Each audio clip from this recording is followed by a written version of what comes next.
morning, good morning, good morning, good morning.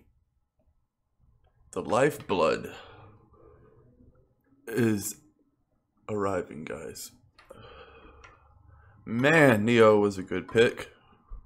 Glad I picked up some Neo at $5 during that dip. As you can see, we're just shattering all-time highs. We're already almost to a 150, right? I said we'd be there by Christmas, but it looks like we're gonna be marching. I also said that No Limit Coin 2 would be $1 by next year, and we're already at 30 cents. So things are moving quite drastically. You know, people were down on basic attention token forever. I mean, it's just obvious. Like, you know, you could have made a lot of money during that dip. Funfair, I wasn't able to get any Funfair, but mainly a product of just not jumping on the opportunity. But yeah, as you can see, the whole gas thing is really cool. Staking Neo, getting gas. That's why I was glad I was able to get a bunch of Neo when it was cheaper. Right, so I'm able to stake now. So always good to get the passive income coins while they're cheap, obviously, right? That's why it's good to have No Limit Coin. It's good to have Populous. It's good to have MyBit. It's good to have a lot of these passive generating coins when you're able to get them for cheap. And obviously, Bitcoin is just breaking all expectations. Bitcoin Cash is whatever. Like, I mean, I just see it kind of hovering around here. Like, you got to think about it. This price right here is nothing. Like, what happens when the market cap's 200 billion? Like, Bitcoin Cash is going to be around. Like, I guess people are going to use it, right? It's going to have its use case. And it's just really shitting on Dash and Litecoin. Like, all these other coins are making such big gains. Look, Ethereum's back in the 300s. All these other coins are doing big things, and it's just like holding them back. The oh my god coin, OMG, is just killing shit. Absolutely massive. Murking stuff. Yeah, I mean, that's what I was saying. Like, it's hard to go wrong if you pick a good coin right now. Glad to see Vertasium stop bleeding. I mean, I would say I'm not really glad because I actually just was kind of lazy. Not lazy, but I just really didn't feel like doing my due diligence to see what the hell was going on to swoop up during this little thing. If it got any cheaper, I obviously would have jumped in, but just like people see the Ether price and say, yeah, it's cheapest it's ever been per Ether. That's fine, but Ether's back up to 300. It's not 150 again. So I look at it as it's still expensive Vertasium in my eyes from where I got it. And I didn't feel like if it had gotten anywhere below, you know, if it gotten any cheaper than it was, and honestly, where it was, I probably would have got some more. And that's the thing, like, there's too many people. It's funny. It's like I do my due diligence to a point, and then when I'm comfortable, I pull the trigger. Some people just always want to analyze shit. Some people always want to be like, you know, look at it as if it's a scam. You waste so much energy finding the scams that you never find the winners. All I do is focus on finding the winners. Vertasium has a very tremendous use case in a multi-trillion-dollar market when we're talking about the world's commodities. We're talking about the world's food supplies. We're talking about a lot of stuff. Being able to gain exposure in certain markets without having to move the whole house, so to speak, because it's very, there's a lot of fees, there's a lot of work. It's not simple to just go in and get exposure into these different markets, especially if you're not an expert or you're not a super pro. This is going to let people from most walks of life be able to invest in commodities. So yeah, I mean, hell, if Reggie ends up being a scam or whatever, like, then fuck, I lost some money, right? Like, I'm not, whatever. But if it doesn't, then we're dealing with something that's really, really big. And then people are saying, well, only 2% of the supply is out there. And I agree, but there's also to a point where the more Vertasium that's released, the more expensive the product's going to get. And I know that sounds weird, but the reason, and I'm not trying to fucking be like, go buy Vertasium. This is one of my riskier coins. I'm not going to lie. But what I'm saying is, every time you release a Vertasium, it makes the Vertasium network bigger. it makes the network stronger. It's kind of like if you have one computer, you're strong, but if you connect 2 computers, you're even stronger. 3 computers, you're even stronger. 4 computers, you're even stronger. And as long as the circulating supply is released as he planned, meaning that it's going to be locked up for a long time, there's not going to be a problem when it's released, because if you do it right, you're actually going to be able to benefit the price by making the Vertasium network stronger. It's a stronger link, and it's going to be able to let more people get in. So that's the thing. Right now, it just has, it's just in its baby. There's just so many of these coins that are in its babies. Like, I'm just not that guy. Like, if I knew about Bitcoin back in the day, I would have fucking got it. Like, I'm not that guy to look at something and not invest in fear of it being a scam after doing. Once you do all your due diligence and you can't answer the question if it's a scam or not, I invest if I think it's going to be, it has potential. That's all you can do, right? If at the end of the day you keep digging and you hear a clung and there's no more to go and you're like, well, I can't prove it's a scam. Yeah, you have your gut feeling at that point. If your gut feeling tells you no, then yeah, go with that. But you know, if you just kind of keep hitting the clung over and over again, just not going to work. And like I said, I continued to say I'm not selling anything. I could have sold Neo at 20. I could have sold all of these. I could have sold No Limit Coin. I could have sold so many coins. I'm not selling anything. And I keep saying that, and I keep waking up to more and more market cap. And I'm not in a rush to sell. You're just going to make more money holding. It's the truth. Like, you can fuck around in day trade, but you can fuck around in day trade. Let's see if you're day trading and how that went for you. Okay, yeah, try to day trade that. Somebody try to day trade this. Yeah, it's not happening, guys. Where you're gonna buy here and you're gonna buy for low, right? Where did you buy your fucking No Limit coin back when you sold right here for 5x gain from here, from this little jump? Where were your dip opportunities? I bet you felt like an asshole selling at 3 and then it's shooting up over 9 at one point and breaking. You know, normally you see a dip. Look at the trajectory. You see a little and then it just and then you see a little and then and it just keeps on finding new highs. And you're going to start to see that with most of these coins, not to the point. Like, you're not going to see it like No Limit Coin. I said No Limit Coin was fucking so undervalued that, I mean, it just needed a very big correction. But if you start to look at these coins, that's cute. But you're going to start to see that you're not going to really be able to find. All right, so like it raised right here and you sold right here and you're waiting for a little crack. You're like, oh, it's going to happen. And then boom, it just goes up higher. That's what's going to keep happening. You're going to try to sell and buy back lower, but you're not going to be able to get it back lower. That's the whole issue right now. That's why I'm not selling, because it doesn't make sense. The market's on a rise. You don't sell when something's on a tear upwards, because this is cryptocurrency. There's no rules. There's no ceiling. You know, you don't know where this stuff's going to go. It can go to... Did anybody think No Limit Coin was going to hit 30 cents when it was when it was like a penny the other week? I mean, no one knows where these things are going to go when things are just going to 25x in a blink of an eye. You just don't know it. And I don't know. It's like, what's the rush? Unless you're like hard up for cash or a crackhead, like what's the fucking rush? Like, people are so fixated on making a profit. It makes no sense to me. They're like, oh, at least I made a profit. And it's like, but dude, you left so much on the table. What's wrong with your crackhead ass? It doesn't make sense. I mean, you know, I could have sold No Limit Coin at 500 Satoshi, and that would have been like a 20, 30, 40, 50x gain for me. And anyone would have said, high five, you're a pro. You get it, right? But now it's almost 9,000. Do the math. It's like, it's silly. It doesn't make sense. And every time it doubles up your whole net worth, it's just boom, boom, boom each time. Really stabbing yourself in the foot to sell right now, because you got to understand, Bitcoin has shot up. The altcoins always come back. You think of Bitcoin right here and you think of like a little bungee rope, and then you think of the altcoins. So Bitcoin does woof, and what happens with the bungee cord? It stretches, and what happens when it stretches? It'll go back a little bit. That's what happens. And then slings right back to catch up. What's happening? Bitcoin slowed down, right? It did a massive gain. It slowed down. And now look at everything else. double digits.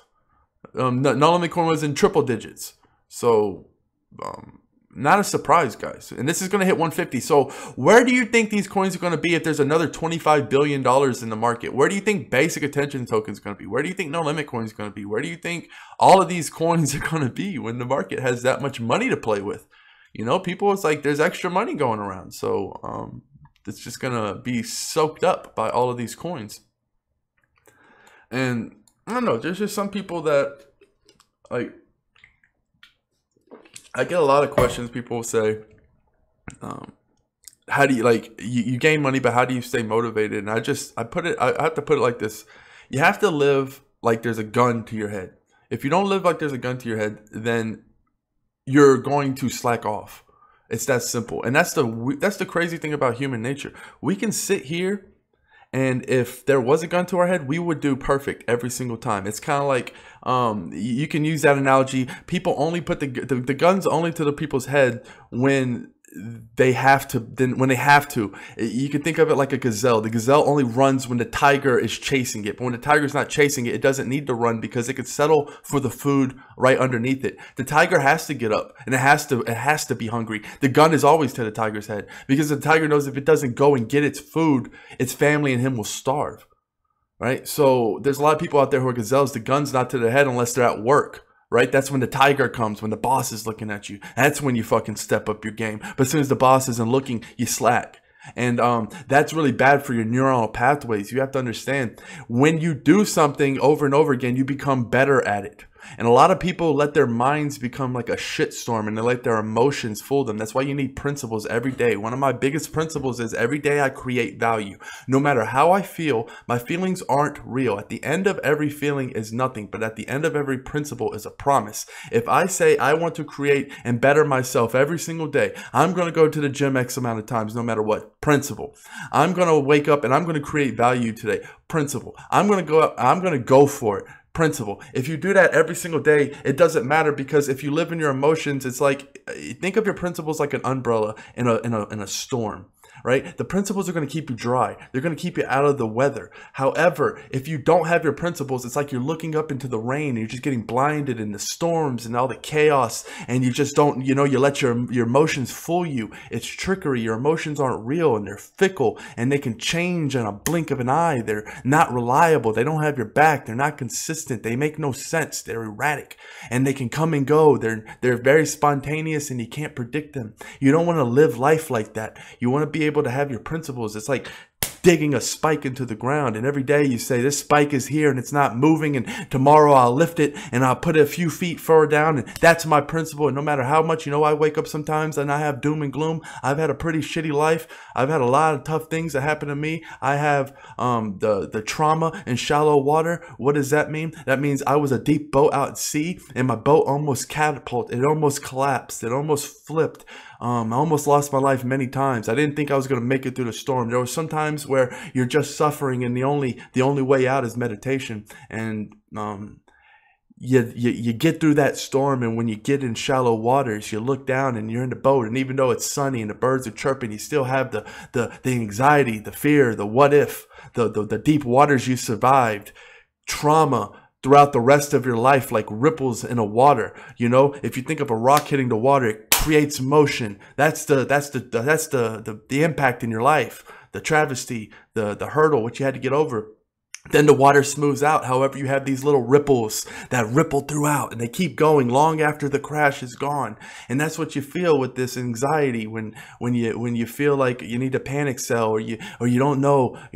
People they get into their emotions, and they let their emotions play, and then they make a bad move, and then they wake up the next day and they feel terrible because they realize that they let their emotions get the best of them when they should have had their principles. So I always have the gun to my head. I wake up, I see the gunman, and when I go to sleep, I see the gunman. The gun's always to my head.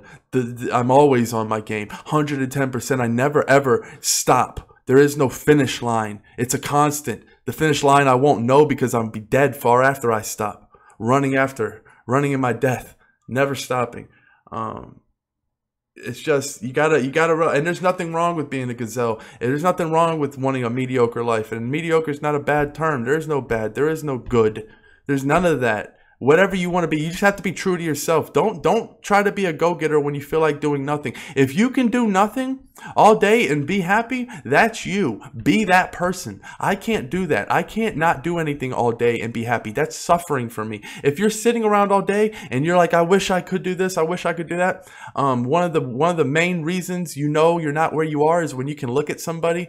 I used to do this back in the day when I was coming up. I would look at some people and I was out of alignment with my goals and my dreams. I wasn't on the right track. I'd be looking at these people and I would have a little bit of jealousy. I would say, that should be me. I can do that. I'm better than that.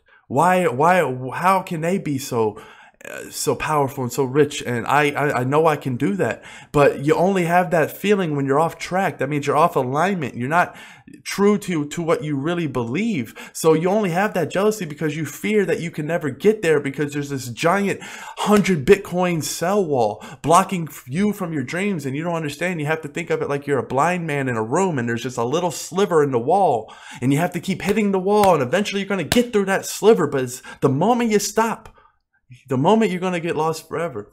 So it's just imperative. It's very, very, very imperative to understand that really the clock's ticking. Your 45-year-old self, your 5-year-old self, your current self, your 100-year-old self, there is no time. They're all the same person. They're all now. There is no time. It's an illusion. And you have to understand, not taking your swings now, that's leading to a path of regret. And you know the shitty thing about regret is it makes life a curse, because every year the regret gets worse. So it's like every year you live, your life gets worse and worse and worse. And you know what's fucked up? The ones with the regret always live the longest. It's a curse, I tell you. They always live the longest because they're so afraid of death, right? They're clinging to life, but for what reason? To suffer every day. And then what happens? You become addicted to the suffering, and subconsciously you can't live without the suffering. It took a lot for me to rewire my brain and my body and everything. It's not natural. This didn't happen naturally. You got to think of your mind like an animal. If you just let your dog go out the front door for 2 years, it's going to come back. It's going to have mange, and it's going to have gnats, and it's going to need a haircut, and it's going to look like shit, and it's going to come pissing and shitting all in your house. That's what people do with their brains. They just let it run amok. They let the most important thing in their life run amok without any kind of control, without any kind of focus, without any kind of attention. I meditate 99.9% of the day. I hate the word meditation. All that means is knowing that you are present in your body, being present and aware. That means wiggling your toes, or monitoring your breath, or rubbing your fingers together, being aware that you are a human being, and then this is your body. You're not always in your mind. If you can kind of shift that focus so your mind's not always in overdrive. And guess what, guys? The more you do that, the more you stop thinking, and the more your default becomes a peace, right? When I'm not needing my brain by default, I stop thinking. I let my brain go into hibernation and I meditate. I hate using the word meditate because people think of like Buddhist monks and shit. Like, it's just letting your brain rest, putting it on sleep mode, because you can't let it go all the time. And guess what? That recharges my brain so I can make super decisive focus, and it allocates my energy. Because the brain, you got to think of it, it's kind of like having a high powered GPU. If you're just constantly running it for no reason, it's like you're mining a bunch of fucking shitcoin in your brain. It's all you're doing. You're just mining shitcoin. You're using all your resources to mine shitcoin for no reason. Stop mining shitcoin. Let your brain rest, right? And then you're going to have much more power. And when you get tired is when you panic. So when you get tired is when you dump. When you get tired is when you make the bad decisions. When you get tired is when you settle. Right? It's much easier to quit when you're tired. And a lot of people are tired and they don't realize it, and they don't know why. It's because they don't know how to stop their thoughts. I know people may not think this relates to crypto. This relates to everything in life. You are not going to be successful at anything in life if you don't master what I just said. Period. Doesn't matter what you have. Everything you have, you will eventually lose if you do not master what I just said. If you can't control your mind and your fuck everything else. It's kind of like trying to build code on top of a shitty platform. Like, you have to fix the errors first. You can't just a better analogy would be building a house on a weak foundation. Yeah, you know, it's like you're building this baller ass house. Yeah, you're watching me, you're learning all these tricks about cryptocurrencies, you're making all this money, but your house is just getting bigger and bigger. What does that do? What happens when more weight is added on a shitty foundation? Eventually it's going to implode. It's going to collapse. So all you're doing is setting yourself up for a big loss, because people don't understand, with money comes responsibility. With money becomes you become a target. With money comes a lot of things. And if you're not mentally ready to handle it, you're setting yourself up for failure. People don't understand. They're frantic. They think they want money. They think they want money. And you put a bunch of money in their hands, and now they're still frantic. They're like, oh, well, what do I need now? I need something because I'm so addicted to needing. And then they lose it because they're just they're so fidgety. You know, they're so addicted. Their neuronal pathways have become so locked in on needing, putting the money on a pedestal, chasing, needing, desperate. That becomes who they are. Breathe in, breathe out, become really solid at your core. You don't need anything. You're centered. You're already home. You're already there. The money will flow around you and you wouldn't believe it. You have so much money in your pockets, you won't believe it. The moment you stop chasing it is the moment it hits you. It stops running, right? Because if you chase something, that means it's running from you. The moment you stop chasing it is the moment it doesn't need to run from you anymore. And then eventually it's going to get intrigued and want to know what you're about. And eventually it's going to orbit you, just like everything in life, when you become a solid core for other people. I'm going to end it here. Cheers. Peace.